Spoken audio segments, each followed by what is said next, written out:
Hi friends, ಇವತ್ತು white hair reduce ಮಾಡೋದಕ್ಕೆ ಒಂದು ಹೇರ್ ಆಯಿಲ್ ರೆಸಿಪಿ ಹೇಳ್ತೀನಿ. ಇದಕ್ಕೆ ನಲ್ಲಿಕಾಯಿನ ಸ್ಮಾಲ್ ಪೀಸಸ್ಸಾಗಿ ಕಟ್ ಮಾಡಿಕೊಂಡು ಗ್ರೈಂಡ್ ಮಾಡ್ಕೊಳ್ಳಿ. ಗ್ರೈಂಡ್ ಮಾಡಬೇಕಾದ್ರೆ ವಾಟರ್ ಯೂಸ್ ಮಾಡಬೇಡಿ. ವಾಟರ್ ಯೂಸ್ ಮಾಡಿದ್ರೆ ನಮ್ಮ ಹೇರ್ ಆಯಿಲ್ ಬೇಗ ಹಾಳಾಗುತ್ತೆ. ಸೊ ಇದು ತರಿ ಆಗಿದ್ರೂ ಅಡ್ಡಿಲ್ಲ, ನಾವು ಯೂಸ್ ಮಾಡ್ಕೋಬೋದು, ಬಟ್ ನೀರು ಯೂಸ್ ಮಾಡಬೇಡಿ. ನಲ್ಲಿಕಾಯಿ ವಿಟಮಿನ್ ಸಿ ರಿಚ್. ಇದು ಹೇರ್ ಸ್ಟ್ರೆಂತ್ ಮಾಡುತ್ತೆ, ಸ್ಕ್ಯಾಲ್ಪ್ ಬ್ಲಡ್ ಸರ್ಕ್ಯುಲೇಷನ್ ಇಂಪ್ರೂವ್ ಮಾಡುತ್ತೆ. ಈ ಗ್ರೈಂಡ್ ಆಗಿರೋ ಪೇಸ್ಟನ್ನು ನಾನು ಒಂದು ಬಟ್ಟೆಗೆ ಹಾಕೋತೀನಿ, ಕಾಟನ್ ಬಟ್ಟೆಗೆ ಹಾಕ್ಕೊಂಡು ಇದನ್ನು ಸ್ಕ್ವೀಸ್ ಮಾಡಿಕೊಂಡು ಜ್ಯೂಸ್ ತೆಗಿತೀನಿ.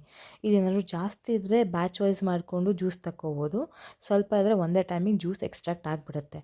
ಸೊ ಈ ಜ್ಯೂಸ್ ಏನು ಕಲೆಕ್ಟ್ ಮಾಡ್ಕೊಂಡಿರ್ತೀವಲ್ಲ, ಇದನ್ನ ಒಂದು ಫ್ರೆಶ್ ಪಾತ್ರೆಗೆ ಹಾಕೋತೀನಿ. ಆ ಪಾತ್ರೆನ ನಾವು ಚೆಕ್ ಮಾಡ್ಕೋಬೇಕು, ಮುಂಚೆ ಆ ಪಾತ್ರೆಯಲ್ಲಿ ಯಾವ ಥರದ್ದೇ ವಾಟರ್ ರೆಸಿಡ್ಯೂ ಇರಬಾರ್ದು. ಸೊ ಆ ಪಾತ್ರೆನ ಚೆಕ್ ಮಾಡಿಕೊಂಡು ನಾನು ಅದನ್ನು ಈ ಜ್ಯೂಸನ್ನೆಲ್ಲ ಅದಕ್ಕೆ ಟ್ರಾನ್ಸ್ಫರ್ ಮಾಡ್ಕೋತೀನಿ. ಟ್ರಾನ್ಸ್ಫರ್ ಮಾಡಿಕೊಂಡು ಇದಕ್ಕೆ 2 to 3 ಮಿನಿಟ್ಸ್ ನಾನು ಬಾಯ್ಲ್ ಆಗೋಕ್ಕೆ ಬಿಡ್ತೀನಿ.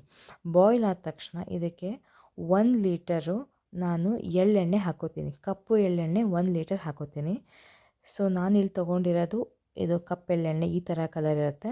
ಸೊ ಇದನ್ನು ಹಾಕ್ಕೊಂಡು ನಾನು 10 to 15 ಮಿನಿಟ್ಸ್ ಬಾಯ್ಲ್ ಆಗಕ್ಕೆ ಬಿಡ್ತೀನಿ. ಬಾಯ್ಲ್ ಆದ ತಕ್ಷಣ ಇದು ಕಲರ್ ಚೇಂಜ್ ಆಗುತ್ತೆ. ಕಲರ್ ಚೇಂಜ್ ಆದ ತಕ್ಷಣ ನಾನು ಆಫ್ ಮಾಡಿ ಅದನ್ನು ಕೂಲ್ ಡೌನ್ ಮಾಡಿ ಮತ್ತು ಅದೇ ಸೇಮ್ ಬಾಟ್ಲಿಗೆ ನಾನು ಸ್ಟೋರ್ ಮಾಡ್ಕೋತೀನಿ.